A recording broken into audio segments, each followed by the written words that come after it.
আল্লাহ যাকে ভালোবাসে কিংবা আল্লাহ যাকে ভালোবাসতে চায়, আল্লাহ যাকে প্রিয় বানাতে চায়, তার উপর বিপদ বাড়িয়ে দেয়, মুসিবত বাড়িয়ে দেয়, কষ্ট বাড়িয়ে দেয়, শারীরিক কষ্ট বাড়িয়ে দেয়, অর্থনৈতিক কষ্ট বাড়িয়ে দেয়, পারিবারিক কষ্ট বাড়িয়ে দেয়, বদনাম বাড়িয়ে দেয়, জিল্লতি বাড়িয়ে দেয়, অপমান বাড়িয়ে দেয়, গীবত বেড়ে যায়, দুশমন বেড়ে যায়, আপনরাও পর হয়ে যায়, যাদেরকে খাওয়ায় তারাও পর্যন্ত প্রস্তুত হয়ে যায়। মনে রাখবেন, যখনই জীবনে এমন কিছু অনাকাঙ্ক্ষিত ঘটনা আপনার চোখের সামনে আসবে, আপনার বিবেকের সামনে আসবে, এতটুক মনকে স্থির করিয়ে নেন, আল্লাহ তাআলা আমাকে ধৈর্যের পরীক্ষা নিচ্ছেন। সুবহানাল্লাহ, আল্লাহ আমার ধৈর্যের পরীক্ষা নিচ্ছেন। কেন? কারণ আল্লাহ তাআলা একমাত্র ধৈর্য ধারণকারীর সাথেই থাকেন। ইন্নাল্লাহা মা'আস সাবিরিন। তো রবের সাথী হওয়ার জন্য ধৈর্যের দরকার, ধৈর্য ধরার জন্য বিপদ আপদ কষ্টের সম্মুখীন হওয়ার দরকার। বলেন না সুবহানাল্লাহ। শুনেন, যেই কষ্ট সহ্য করার পরে মালিককে পাবো, সে কষ্ট তার কষ্ট থাকে না। ঠিক না বেঠিক বলেন না? যে কষ্ট সহ্য করার পরে যদি মালিক রাজি হয়, এটার কষ্ট থাকে না। তো এই কষ্টটার চাইতে মহাগুণ আনন্দ বেশি চলে আসে তখন। আরেকটু জোরে বলা যাবে সুবহানাল্লাহ। এবার ইউসুফ নবীর একটু আল্লাহর ওয়াস্তে একটু শুনেন। এখন ইউসুফ নবী কোথায়? রাজপ্রাসাদে। কোথায়? কার সাথে? রাজার সাথে। কার সাথে? কার মহলে? জোরে বলেন, কার মহলে? রাজা মশাই হুকুম দিল ইউসুফের প্রতি আলাদা নজরদারি রাখা হোক, খেদমত করা হোক, তার জন্য রাজকীয় খাবার পেশ করা হোক। বাইরে চিন্তা করলো কি, আর আল্লাহ ইউসুফ নবীকে দিচ্ছে কি? আর একটু জোরে বলেন না। সেজন্য আমি একটা কথা মনে প্রাণে বিশ্বাস করি, জীবনে উন্নতি হওয়ার জন্য দুশমনের দরকার আছে। দুশমন না থাকলে, পিছু মানুষ না থাকলে কখনো কেউ আগাইতে পারবে না। বদনামকারী কি সামনে থাকে না পিছনে থাকে? দুশমন কি সামনে থাকে না পিছনে থাকে? তো তিনি পিছনে নিজে থেকে তো আপনাকে সামনে এগিয়ে রেখেছেন।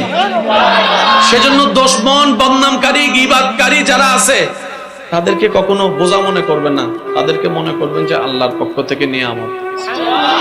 তারা আপনার জন্য বদদুয়া দিতে থাকবে, আপনি তাদের জন্য দোয়া দিতে থাকবেন। জগৎ দেখবে ওখান থেকে বদদুয়া আসতেছে, আপনার থেকে দোয়া যাচ্ছে। এটা হচ্ছে জগতের পয়েন্ট অফ ভিউ। যখন আল্লাহর রহমতের দৃষ্টি দিয়ে আপনি একটু দেখবেন, দেখার চেষ্টা করবেন, তখন দেখবেন তার বদদুয়াটা তার কাছে চলে যাচ্ছে, আপনার করা দোয়াটাই আপনার কাছে চলে আসতেছে। সুবহানাল্লাহ। এবার বলেন, আমাদের কি বদদুয়া দরকার নাকি দোয়ার দরকার? জোরে বলেন, কি দরকার? দোয়া পাবো কখন? যখন অন্যের জন্য দোয়া করব।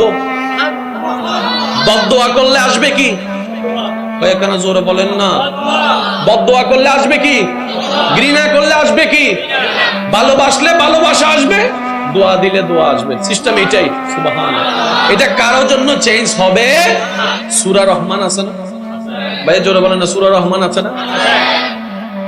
সূরা রহমানটা মাঝে মধ্যে রাতের বেলা যখন ঘুমাতে যাবেন, বালিশের পাশে ইউটিউব থেকে ছেড়ে জাস্ট আমার কথাটা 2 মিনিট শুনে দেখেন। দেখবেন এই কান দিয়ে আপনি অনেক কিছুই শুনেছেন, ইউটিউব ফেসবুকের মাধ্যমে অনেক আওয়াজই আপনার কানের মধ্যে এসেছে, কিন্তু যখন সূরা রহমানের তেলাওয়াতের আওয়াজটা আপনার কানে যাবে, আপনি একটু রিয়েলাইজ করলে দেখবেন এই আওয়াজটা শুধু কান পর্যন্ত থাকবে না, কেমন জানি সেটা আপনার ব্রেনকেও রিল্যাক্স করছে, আপনার অশান্ত মনও কেমন যেন একটু শান্তির বাতাসের ছোঁয়া দিচ্ছে। হবে নাই বা কেন? কোরআনটা, কালামটা, রহমানটা তো রবের কালাম। সুবহানাল্লাহ। যেখানে রহমত আর রহমত, সওয়াবের কথার বিষয় ভিন্ন, সওয়াবের কথার দিকে যাচ্ছি না। যে অশান্তিতে আমরা সবাই বসবাস করছি, সূরা রহমানকে একটু শোনার চেষ্টা করবেন, দেখবেন আপনার সবকিছুর মধ্যে কেমন যেন একটা রিল্যাক্সিং ভাব চলে আসবে। এমনও হতে পারে আপনি এই মুগ্ধ নয়নে শুনতে শুনতে কখন যে আপনি ঘুমের ঘরে চলে যাবেন, আপনি নিজেও টের পাবেন না। বলেন না সুবহানাল্লাহ। শান্তির দরকার আছে না নাই? জোরে বলেন, শান্তির দরকার আছে না নাই? আর আমরা এতটুকু বুঝতে পারছি, এই শান্তিটা দুনিয়াবি কোনো জিনিসের সাথে সম্পৃক্ত নয়। এই শান্তি এবং সুখটা একমাত্র রবের দরবার থেকেই আসে। সুবহানাল্লাহ। আর একটু জোরে বলেন সুবহানাল্লাহ। এবার কথাটা একটু মনোযোগ দিয়ে খেয়াল করেন। ইউসুফ আলাইহিস সালামের ব্যাপারে ভাইয়েরা যে ধারণা করছে, বাস্তবতার সাথে কোনো মিল, জোরে বলেন না, কোনো মিল। এবার ইউসুফ নবীর জন্য আল্লাহ খাবারের ব্যবস্থা করে দিয়েছেন, রাজকীয় খাবার। রাজকীয় খাবার, অধিকার যাচ্ছি না। এবার সময়ের পরিক্রমায় এমন একটা পরিস্থিতি দাঁড়ালো দুর্ভিক্ষকে সামনে রেখে, যেই ভাইয়েরা ইউসুফ নবীকে কুফে ফেলে দিয়েছিল, আজকে সেই ভাইয়েরা ইউসুফ নবীকে আল্লাহ যেই প্রাসাদে রাজত্ব দান করেছেন, ক্ষমতা দান করেছেন, ওই ভাইয়েরাই সাহায্যের জন্য ওখানে আসতে বাধ্য হয়েছে। এবার ওনারা যখন আসছেন, ইউসুফ নবী বুঝতে পারছেন এগুলা ওনার ছেলে, মানে আমার ভাই, দৌড়াই গিয়েছেন কাদেরকে স্বাগতম জানাতে? যারা ওনাকে হত্যা চেয়েছে। যদি আমি বুঝাতে সক্ষম হতাম, আল্লাহর প্রিয় বান্দা ইউসুফ নবী ওনাদেরকে স্বাগতম জানাতে গিয়েছেন, যারা ওনার ওই মাসুমিত্ব অবস্থায়, ছোট অবস্থায়, যখন কোনো শারীরিক ক্ষমতা ছিল না, ওই অবস্থায় যারা ওনাকে বেরহম ভাবে হত্যা চেয়েছিলেন, ওনাদেরকে স্বাগতম জানাতে উনি এগিয়ে গিয়েছেন। শুধু রিসিভ করছেন তা নয়, রাজকীয় ভাবে থাকার ব্যবস্থা করে দিয়েছেন।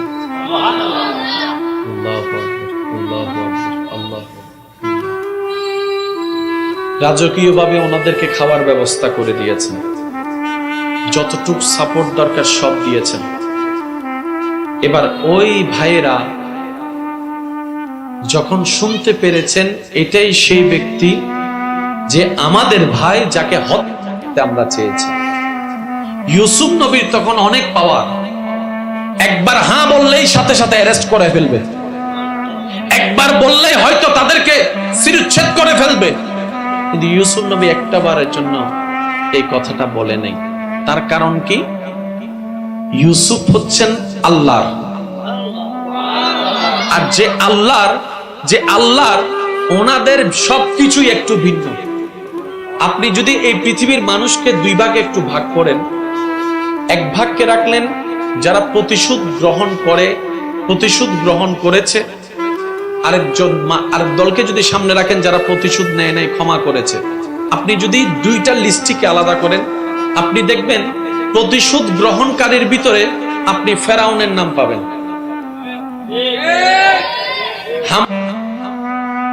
যদি আপনি খুঁজেন সেখানে আপনি একদম নির্দ্বিধায় আপনি সেখানে নমরুদের নাম পাবেন, আবু জাহেলের নাম পাবেন।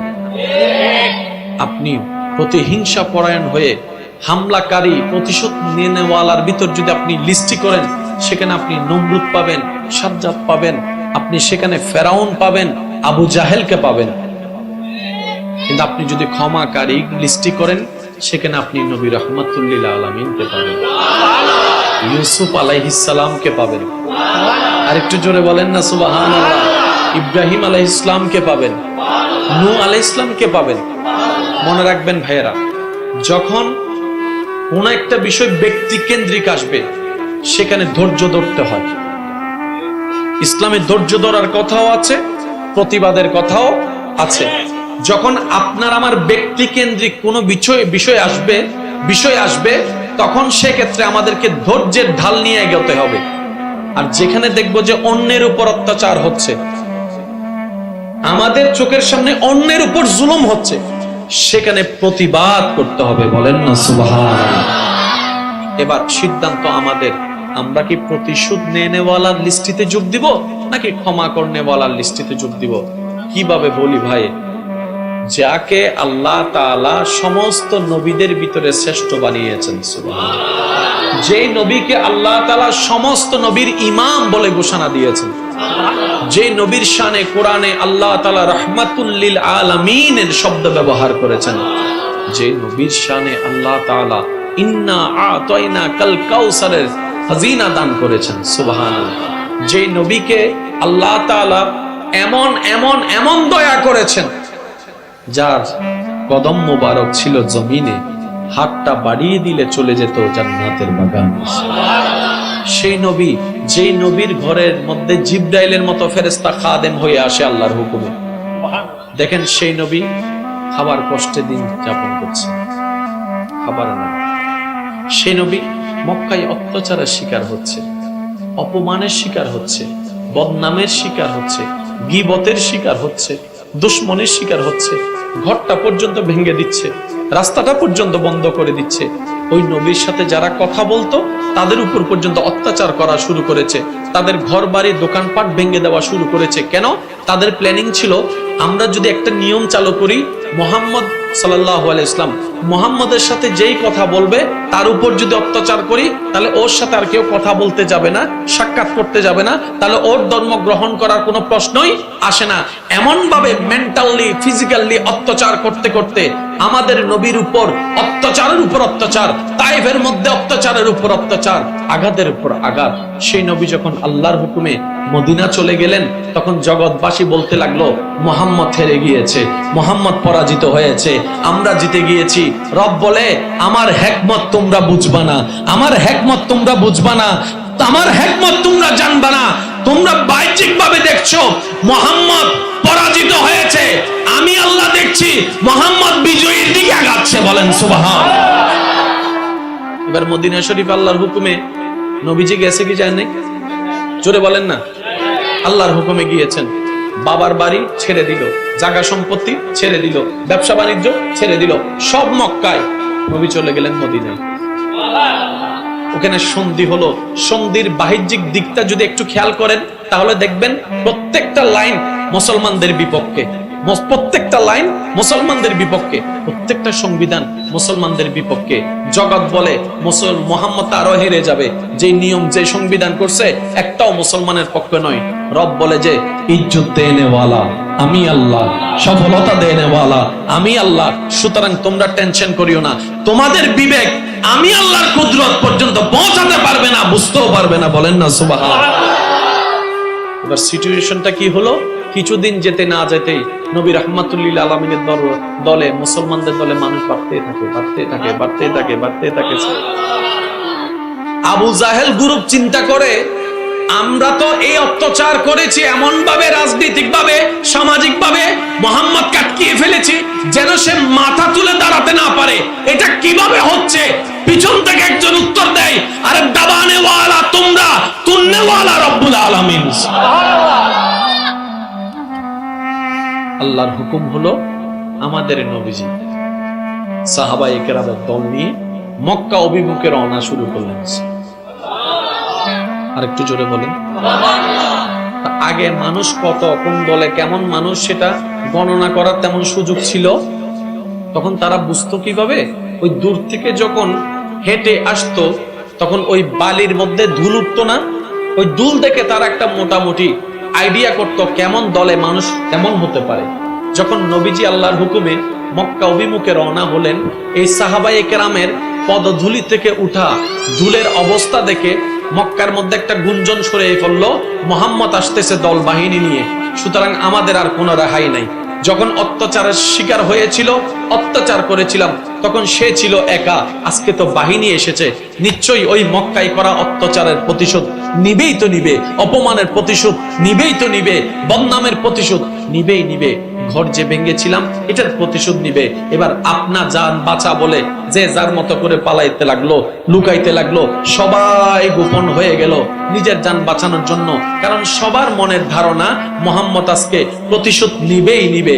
এবার আল্লাহর হুকুমে নবী রাহমাতুল্লিল আলামিন সাহাবীদেরকে নিয়ে মক্কার মধ্যে যখন চলে আসলো, আসার পরে যখন কাবা শরীফকে পবিত্র সুন্দরভাবে সবকিছু করলেন, করার পরে মক্কাবাসীরা ওই যারা অত্যাচার করেছিল তারা গোপনে গোপনে খবর নিচ্ছে, এই দেখ মুহাম্মদ কি অ্যালাউন্স দিচ্ছে, একটু খবর নিয়ে দেখ, কারণ আজকে যদি মুহাম্মদ একবার অনুমতি দেয় আমাদের আর রেহাই নেই। সবার ভিতরে আতঙ্ক, হঠাৎ করে সবার ধারণাকে মিথ্যা প্রমাণিত করে আপনার নবী, আমার নবী, আমাদের নবী, আল্লাহর হাবিব নবী রাহমাতুল্লিল আলামিন নবী মক্কার অভিমুখ থেকে, কাবার প্রাঙ্গণ থেকে ঘোষণা দিলেন, যারা আমাকে আঘাত করেছো আমি তোমাদেরকে মাফ করে দিলাম। সুবহানাল্লাহ। যারা আমাকে কষ্ট দিয়েছো তোমাদেরকে মাফ করে দিলাম, যারা আমাদের ঘর ভেঙে দিয়েছো মাফ করে দিলাম, খাবার বন্ধ করে দিয়েছো মাফ করে দিলাম, পানি বন্ধ করে দিয়েছো মাফ করে দিলাম। কারণ আমি নবী হিংসা হিংসি প্রতিশোধ গ্রহণ করার জন্য আসি নাই, আমি এখানে আল্লাহর পক্ষ থেকে রাহমাতুল্লিল আলামিন হয়ে এসেছি,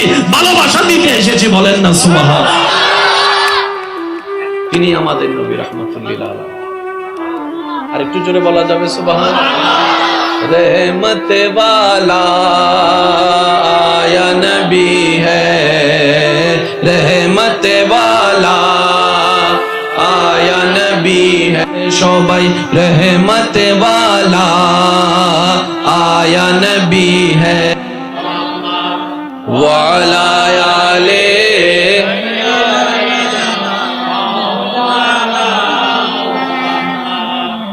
সবাই চিৎকার দিয়ে একবার বলেন সুবহানাল্লাহ। রাসূল পাক সাল্লাল্লাহু আলাইহি ওয়াসাল্লাম বলছেন, মুমিনদের বিষয়টা বড়ই চমৎকার।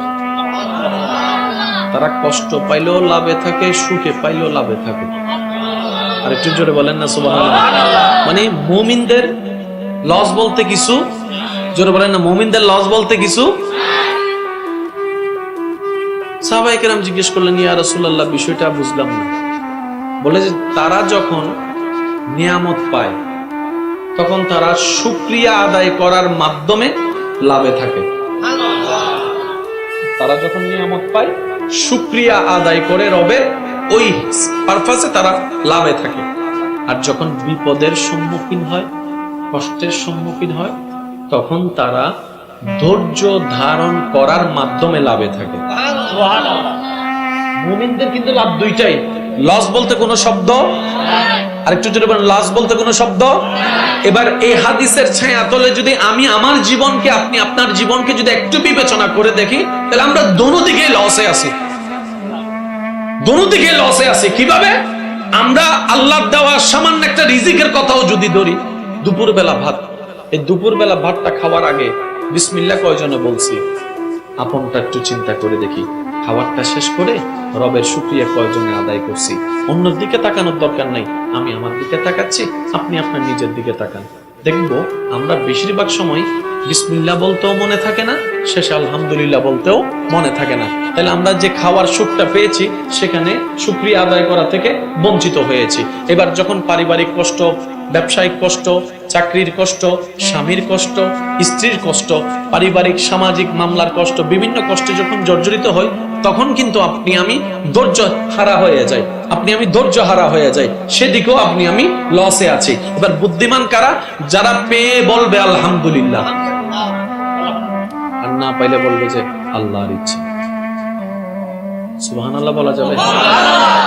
আসুন একটা জিনিস আমরা আজকে বোঝার চেষ্টা করি। কিছু নিজের হারালে আমাদের টেনশন হয়, ঠিক না? যদি জায়গা হারাই ফেলি টেনশন, টাকা হারাই ফেলি টেনশন, মোবাইল হারাই ফেলি টেনশন, মানিব্যাগ হারাই ফেলি টেনশন। কারণ কি? এগুলা আমি ভাবি আমার, আপনি ভাবেন আপনার, ঠিক না? বেঠিক বলেন না? এবার বলেন, দুনিয়াতে আসার সময় আপনি আমি কিছু আনছি? দুই হাতে অনেক কিছু ছিল, আর একটু জোরে বলেন কিছু আনছি? দুনিয়াতে আসার সময় তো আপনি আমি খালি হাতে এনে আসছি। যা পেয়েছি দুনিয়া থেকে পেয়েছি, দিয়েছেন আল্লাহ, আল্লাহ দিয়েছেন, আল্লাহ নিবেন। এখানে আমার মন খারাপের কি আছে? সুবহানাল্লাহ জোরে বলি, আরো জোরে বলি। আমাদের আসলে হারানোর মতো কিছুই নাই। যা আমাদের আছে সবার, একটাও আমাদের না। আচ্ছা দেখেন, আপনি আপনার চোখটা দেখেন, আমি আমার চোখের দিকে তাকাই। এই চোখ হাসরের ময়দানে আমার চোখ আমার বিপক্ষে, আপনার চোখ আপনার বিপক্ষে সাক্ষী দিবে। এবার চোখকে প্রশ্ন করলাম, কিরে তুই তো সারাদিন আমার ঘরে ছিলি, যে ফাতে খাইলি সে ফাতটারে ছিদ্র করে দিলি। তুই আমার সাথে সাথে ছিলি, তোকে আমি সকালে দুপুরে কতবার ফাঁস করছি মুখ ধোয়ার মাধ্যমে। তুই আজকে আমার বিপক্ষে কেন? চোখ বলবে আমি তো তোর না, আমি যার তার পক্ষেই কথা বলছি। তো তুমি কার? বলে যে আমি রবের। হাত বলবে আমি রবের, জবান বলবে আমি রবের, জিহ্বা বলবে আমি রবের, ঠোঁট বলবে আমি রবের, পশম পশম বলবে আমি রবের। এবার আমরা প্রশ্ন করব, তো তুমি যদি রবেরই হয় তাহলে আমার কাছে ছিলে এতদিন, তাহলে আমার কি? তখন তারা উত্তর দিবে অঙ্গ প্রত্যঙ্গ, আমরা একটাও অঙ্গ তোমার ছিলাম না, রবের দেওয়া তোমার কাছে আমানত ছিলাম। আমানত, আমানত। সুবহানাল্লাহ। আমি চোখের মালিক, তুমি নও। আল্লাহ তোমাকে চোখটা দিয়েছে শুধু দুনিয়াতে দেখার জন্য, চলার জন্য, সাময়িকের জন্য। আল্লাহ তোমাকে হাতটা দিয়েছে যেন কাজটা করতে পারো, এটা আমানত দিয়েছে, মালিকানা দেয় নেই। সেজন্য ওলামায়ে কেরামের জবান আপনারা বারবার শুনেছেন, শুধু স্মরণ করিয়ে দেওয়ার নিমিত্তে বলা, আপনার হাত আপনি, আমার হাত আপনি, আমি চাইলেই কিন্তু কবিরা গুনাহ। কোন গুনাহ? একটু সবাই বলেন কোন গুনাহ? কেউ নিজের হাত আবেগবশত রাগ করে হাত না, শরীরে আঘাত দেওয়া যাবে না, ঘুমের ওষুধ খাওয়া যাবে না। জোরে বলেন না, আরো জোরে।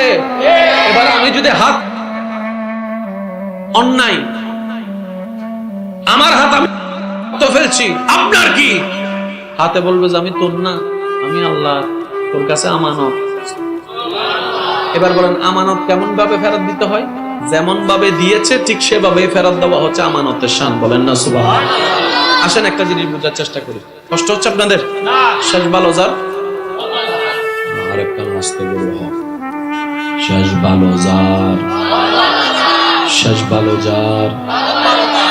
ভাইয়া প্লিজ, আমার ঘরে আমি যা মন চাই তা করবো, তুমি বলার কে? আছেন একটা কথা, আমার ঘরের উঠানে আমি যা করার করব, তুমি বলার কে? আমার গাড়ি আমি যেমনে মন চাই তেমনে চালাবো, তুমি বলার কে? আমার ছেলেরে আমি তুমি বলার কে? চলবে নাকি পুলিশ আসবে? জোরে বলেন না। পুলিশ এসে কি করবে? চা খাবে নাকি অ্যারেস্ট করবে? কাকে? মা বাবাকে। কাকে? এবার মা বাবা যদি বলে, মায়ে যদি বলে আমি আমার পেটে রাখছি 10 মাস, মন চাইলে আমি রাখবো, মন চাইলে আমি করবো, তুমি পুলিশ আমাকে জিজ্ঞেস করার কে? বাবা যদি বলে যে আমার সন্তান এটা, আমার ঘরে আমি, তুমি জিজ্ঞেস করার কে? তখন আইন বলবে সন্তান যদিও তোমার, মালিক তো তুমি নও, সেজন্য অ্যারেস্ট করতে হবে, কারণ প্রত্যেকটা সন্তান, প্রত্যেকটা প্রাণীর মালিক আল্লাহ তাআলা। বলেন সুবহানাল্লাহ। সেজন্য মা বাবা হয়েও নিজের সন্তান আইনত অপরাধ, ফাঁসি পর্যন্ত হয়ে যায়।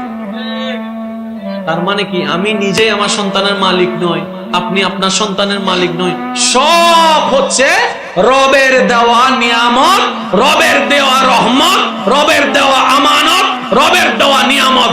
আর বান্দার প্রতি আল্লাহর আদেশ, তোমরা শুধু আমার নিয়ামতের শুকরিয়া আদায় করতে থাকো, তোমাদের অসুন্দর জীবন সুন্দর করার দায়িত্ব আমি রব নিয়ে নিলাম। বলেন সুবহানাল্লাহ। সিস্টেমে গেলে রান্না হয়, ভাই জোরে বলেন না। সিস্টেম মোতাবেক গেলে গাড়ি চলবে। ডাইরেক্ট স্টার্ট দেওয়া ছাড়া যদি এসকেলেটর চিপি, সারাদিন চিপলেও, কারণ প্রত্যেকটা কিছুর একটা সিস্টেম আছে না নাই? একটু সবাই মিলে বলেন আছে না নাই? আমাদের এত অশান্তির কারণ কি জানেন? আমাদের মেইন অশান্তির কারণ হচ্ছে আমরা আমাদের অবেচেতন মনে কেমন জানি আল্লাহ এবং রসুল থেকে বারবার দূরে সরে যাচ্ছে। আল্লাহ এবং রসুল থেকে বারবার দূরে সরে যাচ্ছে, এটাই হচ্ছে আমাদের জীবনের সবচেয়ে বড় ফেইলিয়ার। ঠিক কিনা বলেন না? শুনেন, অনেক বোনেরা পর্দা করতে চায়, হয়তো অনেক মা বাবা অনুমতি দেয় না, এমন অনেক জায়গায় শোনা যাচ্ছে। আছে না নাই? জোরে বলেন আছে না নাই? এটা বড় দুঃখের বিষয়, এটা বড় লজ্জার বিষয়। যার যার কবর, যার যার কবর, তার শব্দটা একটু বলে না। যার যার কবর, যার যার হিসাব। নিজে বাঁচলে বাপের নাম, নিজে বাঁচলে। এই যে যত এই কবরবাসী এখানে অনেক আছে না, এখানে আপনাদের আত্মীয় স্বজন আছে না? আমি যদি জিজ্ঞেস করি ভাই এটা কার কবর, আপনি হয়তো বলবেন এটা আমার চাচা। শব্দটা একটু খেয়াল করবেন, এটা আমার চাচা, এটা সম্পর্ক বলেছেন চাচা। ওনাকে যদি জিজ্ঞেস করা হয় এই মাটির উপর দাঁড়ায় আছে উনিকে, বুঝিনি এটা আপনার বাতিজা না? বাতিজা ছিল দুনিয়ায়, আমি তো পরকালে, তো দুনিয়ার সফটওয়্যার তো আর পরকালে চলবে না। আপনি যদি এখন মায়ের কবরে, বাবার কবরেও দাঁড়ান, ওনারা বলবো যে এই সম্পর্ক ছিল, এটা শেষ, এখন আরেক জগতে আছে। সেজন্য সবাইকে বলি, আমাদের একটাই কাজ, সর্বোচ্চ চেষ্টা করা, নবীর সুন্নতকে আগলে ধরে আল্লাহ তাআলাকে খুশি করা। আল্লাহ আমাদের সবাইকে একটু তৌফিক দান করুন, আমিন।